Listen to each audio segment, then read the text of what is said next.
pastikan kamu sudah mengklik tombol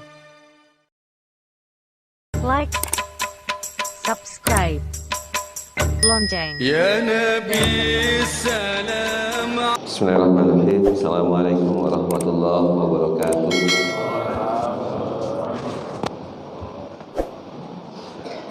Alhamdulillahirabbil alamin allazi anzala sakinatan fi qulubil mu'minin liyazdadu imanan ma'a imanihim. Asyhadu an la ilaha illallah wa asyhadu anna Muhammadan abduhu wa rasuluhu la nabiyya ba'dah. Qala Allah ta'ala fil Qur'anil Karim, a'udzu billahi minasyaitonir rajim. Bismillahirrahmanirrahim. Ma kana li basharin ay yu'tiyallahu al-kitaba wal hikmah wan nubuwwah thumma yaqulu lin-nas kunu ibadan li min dunillah walakin kunu rabbaniyyin bima kuntum ta'allimuna al-kitab wa bima kuntum tadrusun. Sadaqallahul azim.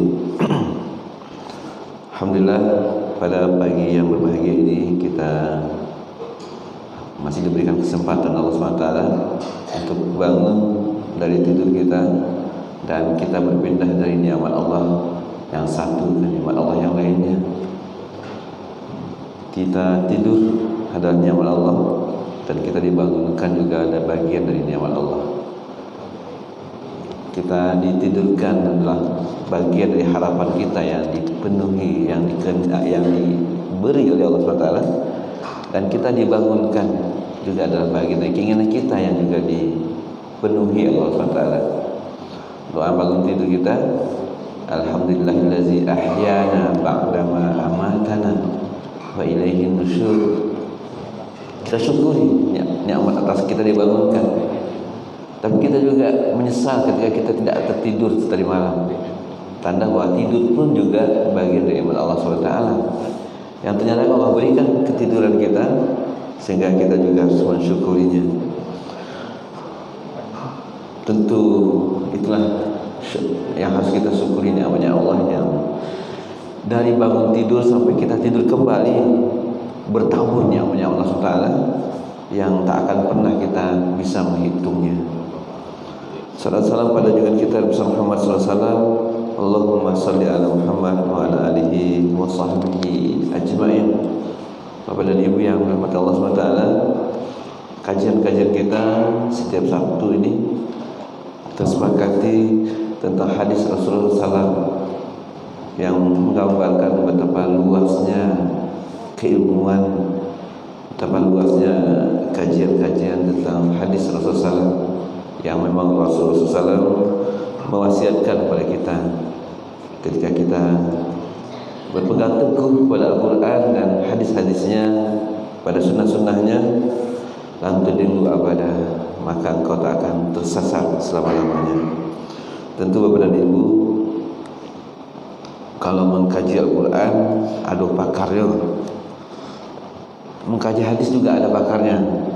Ada Ustaz kita pakar hadis Sumatera Barat sampai nasional barangkali, Ustaz kita Ustaz Dr. Zul, beliau pakar hadis dan memang beliau spesial hadis. Kalau untuk Al-Quran Ustaz Dr. Hilal, para ustaz-ustaz.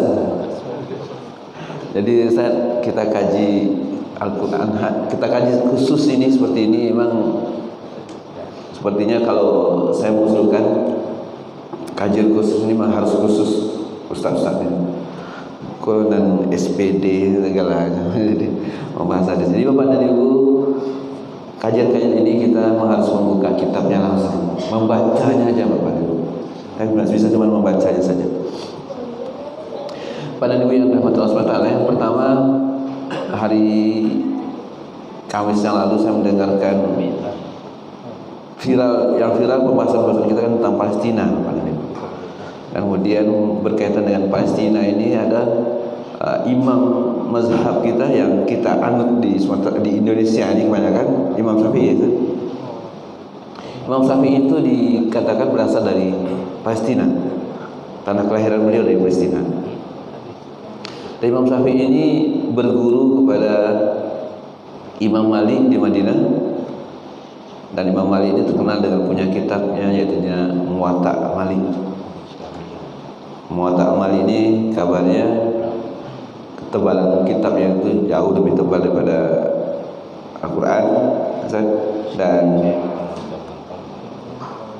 itu Bapak Ibu, kita Muwatta Malik ini hafal oleh Imam Syafi'i pada usia 6 tahun. Tentu beliau menghafal kitab Muwatta Malik ini setelah menghafal Al-Quran, setelah menghafal yang lainnya. Pada Ibu, Imam Syafi'i ini terkenal dengan beliau tidaklah berjalan menuju masjid untuk sholat berjamaah, dan dalam perjalanan di luar majelis-majelis keilmuan beliau senantiasa menutup telinga beliau. Ditanya oleh Imam Malik, kenapa kau tutup telinga engkau? Tidaklah beliau mendengar sepanjang perjalanan. Ketika beliau mendengar sesuatu, maka beliau langsung menghafalnya. Jadi daripada banyak lebih kos sepanjang jalan ada informasi-informasi yang tak betul, hafal langsung, maka beliau menutup telinga beliau. Itu jawaban beliau ketika ditanya oleh Imam Malik dan Imam Syafi'i. Pada Ibu, mulai itu kejernihan, kebersihan seorang Imam Syafi'i. Dan kejernihan ini Bapak dan Ibu, kalau awak pelajari tentu, kalau jernih dari hulu kan? Nah, jernih dari hulu, maka pasti jernih sampai ke pangkal, kan? Nah, awak belajar tentang itu, yang pelajaran yang bisa ambil tentang kejernihan pada Ibu. Kejernihan awak kini gua tentu awak jaleh wa hulu wa dan wa selalu menyangkut bila sampai di pangkal ba Allah jadi mak. Imam Syafi'i kita tahu juga, kalau kita belajar sejarahnya bagaimana beliau, bapak ibunya bagaimana, sebagaimana kita mendengar informasi pelajaran tentang kejernihan seorang Harun Ar-Rasyid, kejernihan seorang Imam Abdul Aziz, Umar bin Abdul Aziz, dan kejernihan seorang Rasulullah SAW dari bapaknya Abdullah dan ibunya Aminah. Itu sedikit nukilan Bapak dan Ibu tentang ada Palestina yang kita baca, ada Imam Syafi'i yang berasal dari Palestina, dan kejernihan seorang Imam Syafi'i. Bapak dan Ibu yang berbahagia, juga membaca saya Bapak dan Ibu ya. Hadis yang kita diamanahkan pagi ini adalah membaca hadis ke-25 yang dengan judul Karunia Allah dan Keluasan Rahmatnya. Ini disarah hadis arba'in ini oleh Dr. Mustafa Dib Al-Bugha dan Syekh Muhyiddin Mistu. Kalau Al-Quran itu tafsir istilahnya ya, sedangkan hadis syarah istilahnya untuk menerangkan tentang hadis itu. Maka kita baca pada Ibu, an Abi Zar radhiyallahu anhu an-nas min ashabi Rasulullah sallallahu alaihi wasallam qalu lin nabiyyi ya Rasulullah dhahaba ahlud dusur bil ujuri yusalluna kama nusalli wa yasumuna kama nasumu wa tasaddaquna bifuduli amwalihim. Qala awalaysa qad ja'ala Allahu lakum ma tasaddaqun inna bikulli tasbihah sadaqah wa kullu takbirah sadaqah wa kullu tahmidah sadaqah wa kullu tahlilatin sadaqah wa amrun bil ma'rufi sadaqah wa nahyi an munkar sadaqah wa fi bud'i ahadikum sadaqah. Qalu ya Rasulullah ayati ahaduna syahwatahu wa yakunu lahu fiha ajrun. Qala ara'aytum law wada'aha fi haramin akana alaihi fiha wizran fakadzalika idza wada'aha fil halali kana lahu ajran. Nah, itu bacaan artinya Pandu. Dari Abu Dzar radhiyallahu an, dia berkata, sekelompok sahabat berkata pada Rasulullah SAW, wahai Rasulullah, orang-orang kaya pergi membawa banyak pahala. Mereka sholat sebagaimana kami sholat, mereka berpuasa sebagaimana kami berpuasa, dan mereka dapat bersedekah dengan kelebihan harta mereka sebagaimana sementara kami tidak bisa bersedekah. Barangkali itu kita pahami Pak dan Ibu. Kemudian Rasulullah SAW bersabda, bukankah Allah telah menjadikan untukmu sesuatu yang dapat disedekahkan? Sesungguhnya setiap kali tasbih kita membaca subhanallah adalah sedekah. Setiap kali tahmid kita membaca alhamdulillah adalah sedekah. Setiap kali tahlil kita membaca la ilaha illallah adalah sedekah.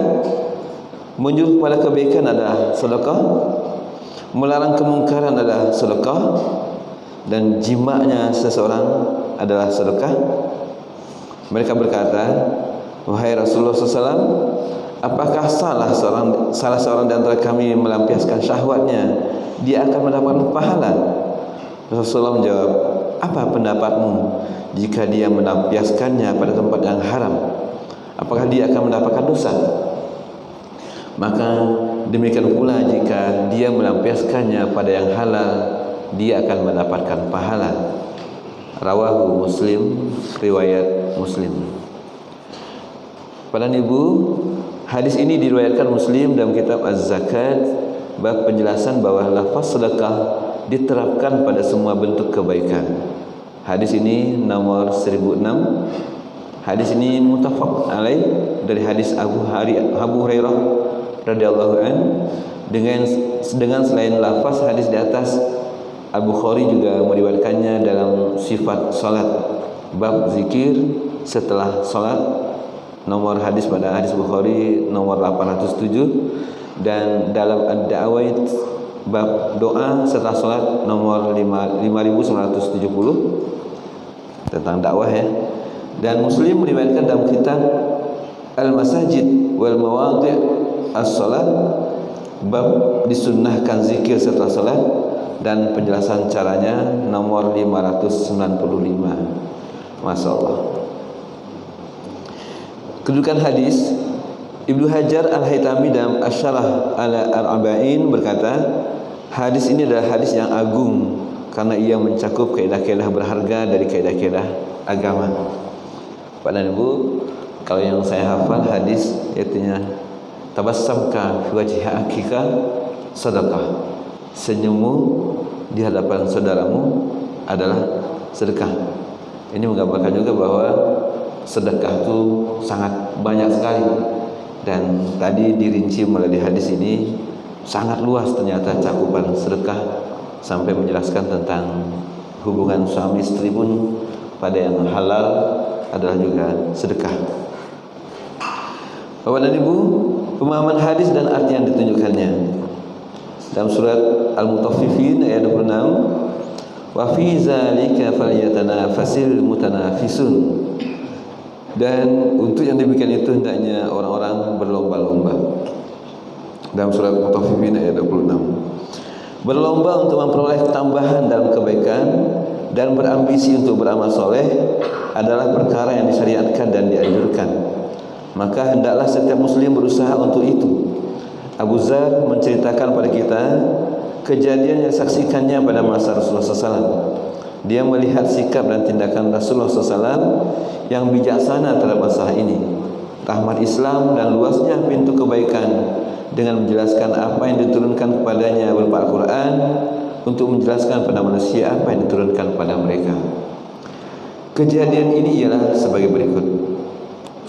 Orang-orang fakir dari kalangan muhajirin dan sebagian orang ansar yang kondisinya seperti mereka melihat bahwa kemampuan mereka untuk melakukan memperbanyak kebaikan sangat terbatas karena mereka tidak memiliki harta untuk disedekahkan. Hal itu menjadi bukti jujurnya keimanan mereka dan baiknya keislaman mereka. Mereka mendengar Rasulullah SAW bersabda, sedekah adalah dalil.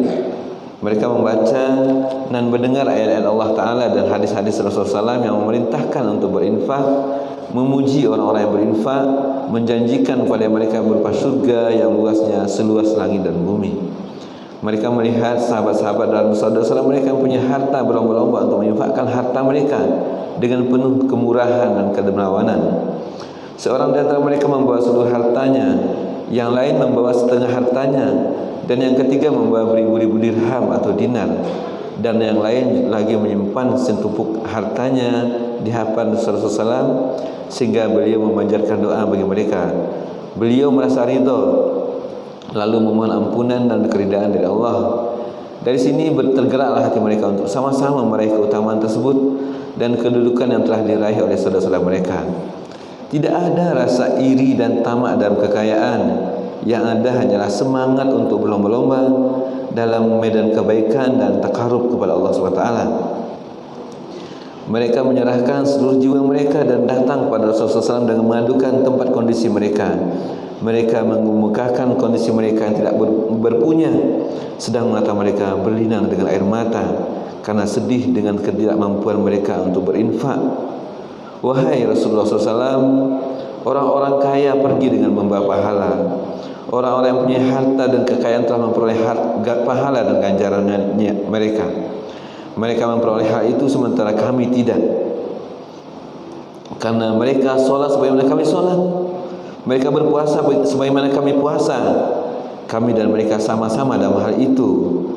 Tidak ada keunggulan kami atas mereka, tetapi mereka lebih unggul daripada kami, karena mereka bersedekah dengan kelebihan harta mereka, sedang kami tidak bisa bersedekah untuk menyusul kedudukan mereka. Kami ingin menduduki kedudukan mereka di sisi Allah. Maka apa yang kami harus lakukan? Bapak dan Ibu, ayat yang sering kita dengar dari Pak Ustaz adalah wasari'u ila magfiratin min rabbikum wa jannatin 'arduhas samawati wal ardh uiddat lil muttaqin.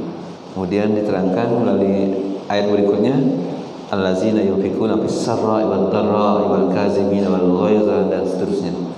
Pada Ibu, diterangkan bahwa orang yang berinfak diungkapkan dengan orang yang menerangkan orang yang bersegera menuju pada kebaikan. Ada juga orang-orang yang mutakin ujungnya, tapi diawali bahasa orang mutakin adalah orang yang berinfak dalam keadaan lapang dan keadaan sempit. Ibu dan Ibu, menerangkan bahasa tentang harta di sini ternyata juga bagian dari orang yang tepat dalam menggunakan harta, banyak digunakan untuk berinfak, bersedekah, juga adalah orang-orang yang muttaqin. Sehingga ketika orang yang tidak berharap itu menjadi cameh, apakah masuk dalam kategori muttaqin, masuk dalam kategori orang yang mendapatkan pahala dan kedudukan yang sama seperti orang-orang yang banyak harta. Kemudian hadis ini Bapak dan Ibu kan tadi diterangkan bahwa ternyata banyak peluang untuk menjadi orang yang berinfak, yang bersedekah. Diterangkan berikutnya Bapak dan Ibu, hikmah yang mengena dan pintu-pintu kebaikan yang luas. Nabi SAW mengetahui ambisi dan kerinduan mereka untuk mencapai derajat yang tinggi di sisi Rabb mereka. Maka Rasulullah SAW mengobati jiwa-jiwa mereka dengan hikmah yang diberikan Allah kepadanya. Beliau menghibur hati mereka, memperlihatkan pintu-pintu kebaikan yang luas, di mana terdapat amal-amal yang menyamai pahala orang yang bersedekah. Pelakunya bisa mendekati derajat orang yang berinfak, walau kadang-kadang tidak bisa mengunggulinya. Tetapi setiap orang memiliki keutamaan sesuai dengan kemampuannya masing-masing. Allah SWT berfirman, la yukallifullahu nafsan illa wus'aha. Allah tidak membebani seorang melainkan sesuai dengan kesanggupannya. Surat Al-Baqarah ayat 286. Firman Allah SWT dalam surah At-Talaq ayat 7, Allah tidak memikulkan beban kepada seseorang melainkan sekedar apa yang Allah berikan kepadanya. Bukankah Allah telah menjadikan berbagai hal bagi kalian yang dapat kalian sedekahkan? Ya, tetapi macam-macam sedekah dari kalian itu banyak jumlahnya. Di antaranya adalah berinfak untuk keluarga. Mencari nafkah untuk keluarga juga adalah sedekah, Bapak dan Ibu. Ada juga yang tidak berbentuk infak. Semua itu pahalanya tidak lebih dari pahala berinfak di jalan Allah Azza wa Jalla. Zikir kepada Allah adalah sedekah yang paling baik bagi diri. Jika kalian tidak memiliki kelebihan harta, maka bacalah tasbih, takbir, tahmid dan tahlil. Karena dalam setiap lafaz terdapat pahala sedekah. Pahala yang mana? Bagaimana tidak sementara Allah telah memberitahukan kepada kita bahwa hal itu adalah al-baqiyat as-salihat, kebaikan-kebaikan yang kekal. Sebagaimana firman Allah SWT, wal baqiyatus salihatu khairun 'inda rabbik thawaban wa khairun amalan. Al-Kahfi ayat 46. Amalan-amalan yang kekal lagi soleh adalah lebih baik pahalanya di sisi Tuhanmu serta lebih baik untuk menjadi harapan. Allah juga berfirman, dan sesungguhnya mengingat Allah, salat adalah lebih besar keutamanya pada ibadah yang lainnya. Al-Ankabut ayat 45. Yaitu pahala dan ganjaran yang paling agung. Rasulullah bersabda, tidak ada satu hari, satu malam dan satu saat kecuali Allah memiliki sedekah yang Dia berikan pada yang Dia kehendaki dari hamba-hambanya, dan tidak ada pemberian dari Allah kepada hambanya seperti mengilhamkan kepadanya untuk mengingatnya. Diriwayatkan oleh Ibnu Majah. Bapak dan Ibu, Ahmad At-Tirmizi meriwayatkan, sesungguhnya Rasulullah SAW ditanya, hamba mana yang paling utama pada hari kiamat? Beliau menjawab, orang-orang yang banyak berzikir kepada Allah Subhanahu wa taala. Mengajak kepada kebaikan adalah sedekah pada masyarakat. Bidang garapan amar ma'ruf nahi mungkar sangat luas dan terbuka. Pahala atas orang yang menunaikan kewajiban fardu kifayah ini tidak lebih kecil dibandingkan pahala orang yang berinfak dan bersedekah. Bahkan jauh lebih utama. Setiap kebaikan adalah sedekah. Dari riwayat Muslim. Bagaimana tidak umat ini menjadi umat terbaik yang dikeluarkan untuk manusia adalah karena mengemban tugas amar ma'ruf dan nahi mungkar. Allah berfirman, kuntum khaira ummah. Kamu adalah umat yang terbaik yang dilahirkan untuk manusia, menyuruh kepada yang ma'ruf dan mencegah dari yang mungkar dan beriman kepada Allah. Sekiranya ahli kitab beriman, tentu itu lebih baik bagi mereka. Di antara mereka ada yang beriman dan kebanyakan mereka adalah orang yang fasik. Ali Imran ayat 110. Saya mendengar Bapak dan Ibu, sedekahnya penguasa pemerintah itu adalah kebijakannya yang pro rakyat, kebijakannya membuat keputusan-keputusan tentang zakat, tentang infak, tentang sedekah, tentang wakaf. Itu adalah sedekahnya penguasa yang beriman. Bapak dan Ibu, betapa apapun posisi kita adalah sangat besar dan berpeluang yang sama untuk beramal baik, untuk beramal soleh. Luasnya karena Allah SWT, Allah juga telah menyediakan pahala bagi kamu yang dapat diperoleh setiap hari dan setiap malam jika kamu mengikhlaskan niat dan meluruskan maksud. Bukankah salah seorang di antara kamu berinfak untuk istri dan keluarganya? Nafkah seorang laki-laki yang diberikan pada keluarga dan istrinya adalah sedekah. Apapun nafkahnya, nafkah lahir maupun nafkah batin. Riwayat Muslim dan yang lainnya. Rasulullah SAW bersabda, sesungguhnya kamu tidak menafkahkan sebuah nafkah yang dengannya kamu mengharapkan wajah Allah, kecuali kamu akan diberi pahala hingga suapan yang kamu masukkan ke dalam mulut istrimu itu adalah sedekah. Hadis muttafaq alaih. Yaitu kamu memberikan makan kepadanya. Bahkan bukankah salah seorang dari kamu menggauli istrinya dan menunaikan kewajiban kepadanya untuk menjaga diri dan mencegah istrinya dari perbuatan yang diharamkan, memelihara kemaluannya dan berhenti pada batas-batas Allah SWT, menjauhi perkara-perkara yang haram yang jika dilakukan dia akan mendapat dosa dan hukuman. Oleh karena itu dia mendapatkan pahala dan balasan walau dia mengira bahwa hal itu merupakan kelezatan dan pelampiasan nafsunya, selama dia ikhlas dalam melakukannya dan tidak mendekati kecuali yang dihalalkan oleh Allah Subhanahu wa taala. Amal itu tergantung niat. Innamal a'malu binniyat. Dari agungnya karunia Allah yang diberikan kepada seorang muslim adalah bahwa hal-hal yang bersifat adat kebiasaan berubah menjadi ibadah dan memperoleh pahala dengan adanya niat. Melakukan dan meninggalkannya pun menjadi bentuk takarub kepada Rabbnya. Dan jika makan dan minum yang mubah dengan niat untuk menjaga tubuh agar kuat dan sehat untuk melakukan ketaatan kepada Allah, maka perbuatan tersebut menjadi bernilai ibadah dan mendapat pahala.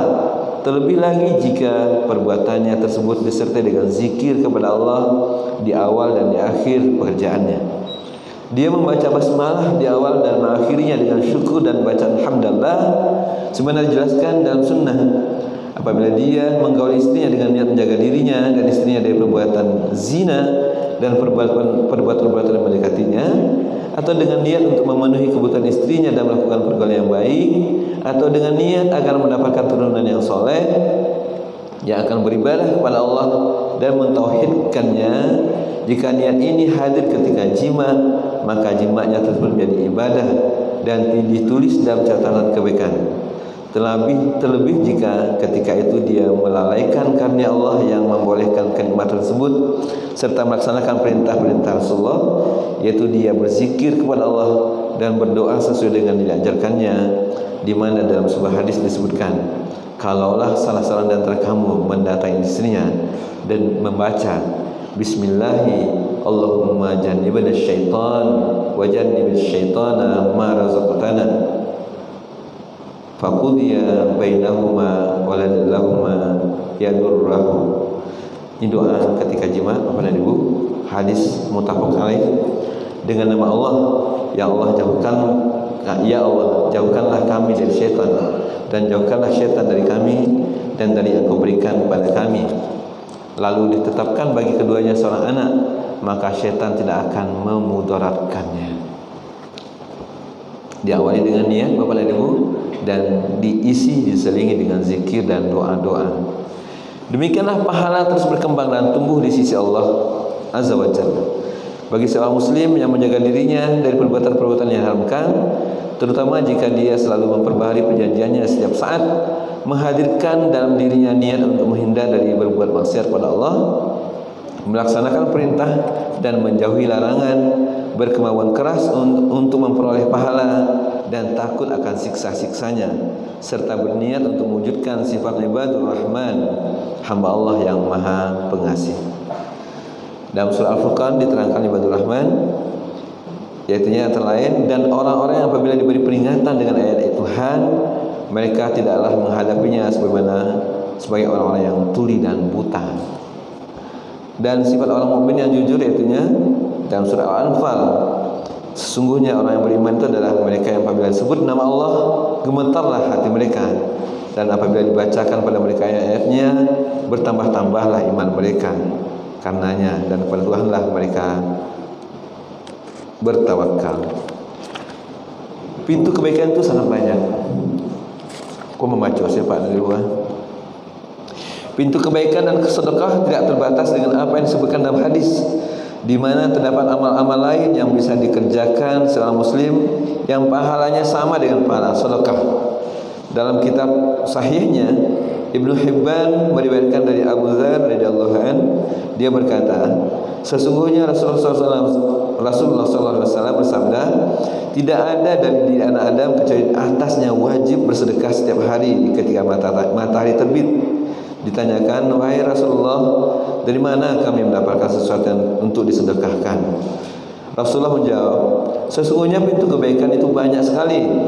Tasbih, tahmid, takbir, tahlil, amar ma'ruf dan nahi munkar, membuang duri dari jalan, membantu menjelaskan apa yang diinginkan orang bisu, menuntun orang buta, menunjukkan jalan pada orang yang tersesat, bekerja dengan kekuatan dan otot, dengan menolong orang yang membutuhkan bantuan, dan menanggung beban orang-orang lemah. Semua itu adalah sedekah darimu dan untuk dirimu. Masya Allah. Bantuannya awak sedekah dari awak, Bapak dan Ibu, dengan semua kekuatan awak, tapi untukmu, kata Rasulullah. Pahalanya untuk awak, kebaikannya pun untuk awak. Dalam as-sihahin disebutkan, menahan kejahatanmu terhadap manusia adalah sedekah. Jadi babuik bayi sedekah, mana diri babuik budak pun juga sedekah.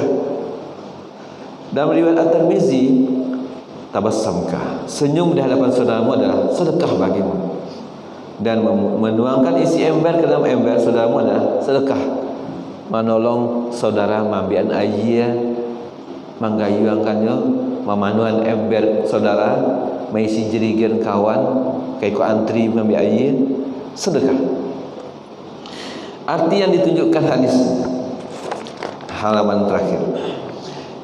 Jadi hadis itu apa yang dimaksudkan hadis ini? Yang pertama, menggunakan hikmah dalam menghadapi atau menyelesaikan beberapa kondisi, memasukkan kegembiraan ke dalam jiwa dan memperbaiki kondisi pikiran dan hati. Itu yang pertama yang balapean dari hadis itu adalah menggunakan hikmah dalam menghadapi menyelesaikan beberapa kondisi, memasukkan kegembiraan ke dalam jiwa dan memperbaiki kondisi pikiran dan hati. Jadi dia ayat Bapak dan Ibu, ada ayat mana yang Abu pernah dengar, yang baru lupa ayat beranya. Sahabat itu datang menghadap Rasulullah nangis-nangis karena tak dapat ikut berjihad seperti orang yang berjihad. Orang berjihad tu pakai kudonya tak sembarang. Pakai baju parang, barang harganya berperang. Pakai senjata masing-masing Bapak dan Ibu, kudo masing-masing. Orang-orang yang bansik model awak tu dari mana awak carian? Itu yang dilaporkannya menghadap Rasulullah SAW. Yang melapor menghadap Rasulullah itu menangis, sadih Bapak dan Ibu. Sadih tak dapat ikut parang karena terbatas. Kalau awak Bapak dan Ibu menangis itu, kau dapat apa dah ikut dolar, kamu dah ikut dolar. Tapi kalau sahabat itu menggambarkan, inyo sadih kalau tak ikut. Sehingga itulah kemudian diterangkan oleh Rasulullah SAW melalui hadis di sini. Rasulullah menghibur, ternyata awak babi ayat itu banyak caranya dengan sedekah itu. Dengan senyum pun juga sedekah. Yang kedua, keutamaan zikir yang disyaratkan dalam hadis, di mana pahalanya sama dengan pahala sedekah bagi orang yang tidak memiliki harta untuk disedekahkan, terutama zikir setelah solat. Dalam as-sahihain terdapat hadis, tidakkah kalian ingin aku beritahukan tentang suatu perkara? Jika kalian mengambilnya, kalian dapat menyusul orang yang mendahului kalian, dan tidak akan ada orang yang mendapat menyusul kalian setelah itu, dan kalian adalah orang yang terbaik dari orang yang ada di muka bumi, kecuali jika ada orang yang sama-sama mengamalkannya, yaitu membaca tasbih, tahmid, takbir, tahlil setiap selesai sholat sebanyak 33 kali. Yang ketiga, disunahkan bersedekah bagi orang-orang miskin jika sedekah tersebut tidak membuat susah keluarga dan dirinya, dan zikir bagi orang yang kaya walau lebih banyak infak untuk menambah kebaikan dan pahala. Yang keempat, bersedekah dengan yang dibutuhkan manusia untuk menafkahi diri, istri dan keluarganya yang kesusahan. Ada kalanya menjadi haram jika mengakibatkan menelantarkan orang yang wajib dinafkahi. Rasulullah SAW bersabda, sedekah yang paling baik adalah yang diberikan oleh orang yang berkecukupan atau yang kaya. Jadi tentu sedekah tidaklah boleh menyengsarakan kita. Yang akan dimakan oleh keluarga itu, kemudian itu yang disedekahkan, itu ternyata tidak boleh gitu. Jadi jangan sampai mengsarakan. Wallahu Bapak dan Ibu. Yang kelima, sedekah bagi orang yang mampu dan memiliki harta lebih utama daripada zikir, karena sedekah manfaatnya lebih luas dan sampai kepada orang lain, sementara zikir manfaatnya lebih khusus dan terbatas bagi pelakunya saja. Jadi untuk orang yang kaya tetap juga zikir dan kemudian bersedekah banyak-banyak.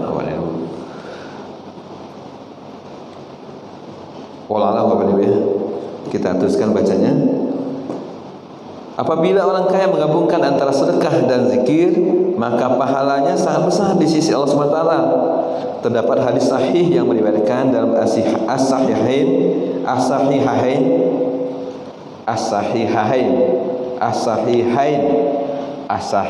ya. As-sahihain itu adalah dua hadis yang sahih, yaitu Bukhari wa Muslim. Dua kitab hadis yang sahih. Maka orang-orang fakir dari kalangan muhajirin kembali kepada Rasulullah SAW dan bertanya, saudara-saudara kami yang memiliki harta mendengar tentang apa yang kami kerjakan lalu mereka mengamalkannya. Maka Rasulullah menjawab, itulah karunia Allah yang Dia berikan pada siapa yang dikehendakinya. Keutamaan orang kaya yang bersyukur dan berinfak serta orang miskin yang sabar dan mengharap balasan dari Allah SWT. Maka awak bersyukur dan bersabar itu adalah yang utama. Pentingnya amar ma'ruf nahi munkar di dalam masyarakat muslim, dan ia merupakan fardu kifayah yang apabila tak ada seorang pun yang mengerjakannya maka semua orang menanggung dosa. Sedangkan apabila ada sebagian yang melaksanakannya maka dosa gugur dari yang lainnya. Tugas ini bukan hanya kewajiban kelompok tertentu, misalnya para dai, dan tidak wajib bagi kelompok yang lainnya. Nahi munkar, amar ma'ruf dan nahi munkar. Kemudian yang ke-8, mempergauli istri dengan baik dan memenuhi haknya sehingga mendapatkan ketenangan hidup dan kepuasan. Demikian juga baik dalam mempergauli suami dengan mengakui jasanya, berterima kasih dan berbuat baik kepadanya. Jadi suami istri pada ibu, tak istri saja, tak suami saja. Anjuran bagi seorang muslim untuk meminta hal-hal yang bermanfaat sehingga dia dapat meningkat menuju kepada kesempurnaan. Yang 9, yang ke-10, bagi orang yang meminta fatwa hendaklah bertanya tentang dalil yang tidak diketahuinya. Jika dia mengetahui bahwa orang yang ditanya tidak membenci hal itu dan itu bukan merupakan akhlak yang buruk.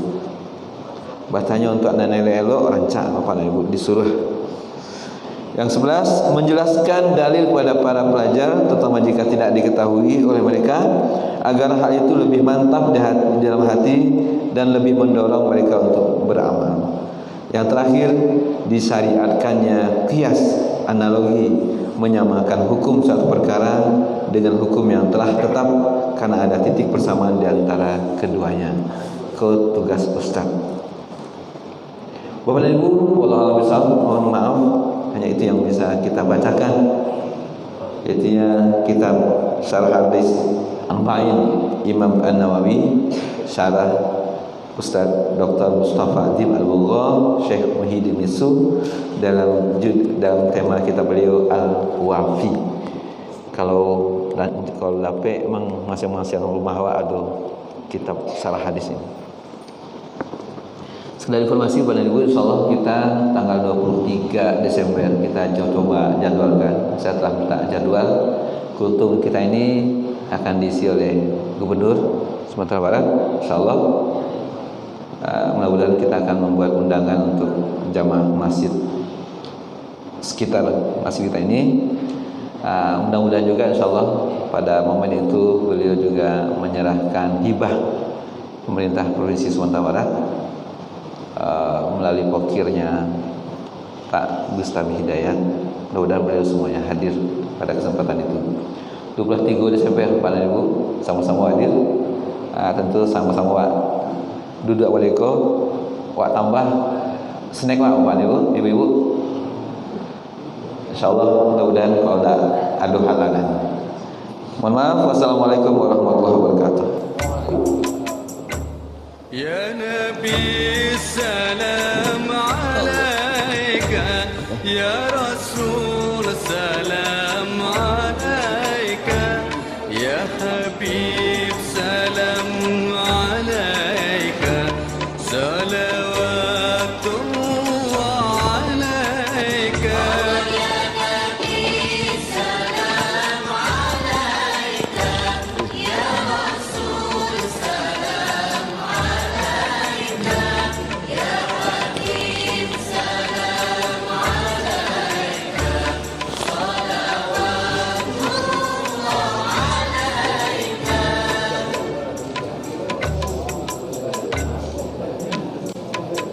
أشرق البدر علينا فاختفت منه البدور مثل حسنك ما رأينا قد يا وجه السرور. يا نبي سلام عليك